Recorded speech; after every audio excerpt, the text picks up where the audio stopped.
this mold rot, if you can see it. Looks like it zoomed in or something.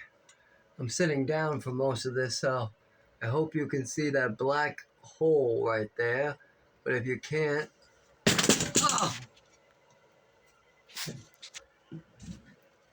maybe this will help.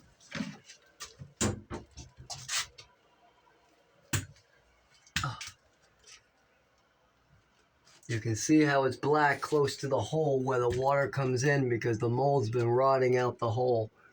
Now we have a bigger one on the other window because the landlord just lets these get bigger and bigger and then lets the water drip into the walls. Just lets us get mold insulation like crazy. You can see the drips down from when it rains heavy. There's been so many times now we've tried to scrub it. You can kind of see that gunk from it too that I try to sand off.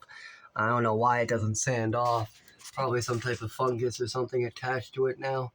But you can see that that is black. You can see that there's mold everywhere and it's rotted a hole out. Now the maintenance has said he's repaired it. Does that look repaired to anybody?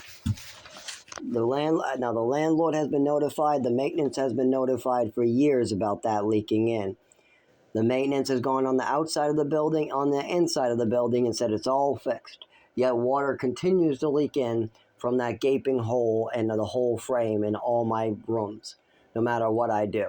That is not something I can control. That is not a hole that I have control over. You can clearly see that has nothing to do with parts that I have control over. I can slide the window up and down, but I certainly cannot slide the window frame anywhere, and I can only caulk it, which I don't even have permission to do. I'd be altering the apartment against the landlord's wishes.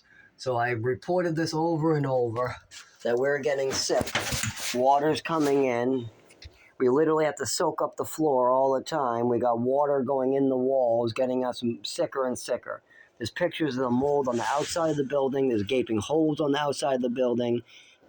Animals are crawling in the building to feed the mold and dying in it. This is beyond neglect of his property. This is now a structural risk. It's a health risk to any tenants for the last 15 years.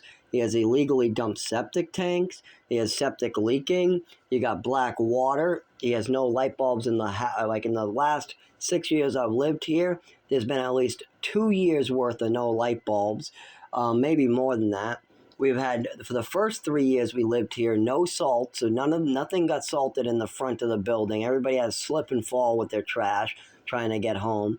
This is just neglect of his property. He didn't want to pay for that much salt, so he left no salt. He doesn't want to have to pay anybody to do the light bulbs, or he doesn't want to have to pay for a real maintenance or whatever his issue is, so he leaves no light bulbs. He doesn't want to have to pay to redo the whole building for the infestations, so he just has the tenants pay for it one at a time, and it doesn't even matter because it doesn't fix a damn thing when you have it this bad.